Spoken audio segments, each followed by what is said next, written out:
Ano ba nagagawa nung dreams, sa buhay natin? If we dream smaller or if we dream bigger, does it matter sa ating buhay? I believe that dreaming bigger is something that we need to do. Mahirap nga lang kasi pagka you have big dreams, tendency mo is natatakot ka, tendency mo is nahihirapan ka kasi parang feeling mo, kaya ko ba to? Ang na-realize ko is God wants us to dream bigger.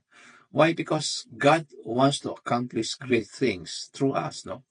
So kung ma-achieve yung dreams natin at nag-bless tayo at nagiging blessing tayo sa iba, mas maigi yun kaysa hindi tayo nakapagpangarap na nabuhay na lang tayo doon sa sulok na kung ano na lang kaya natin. Samantalang pag tinignan mo nga yung Bible, ang daming promises doon si Lord.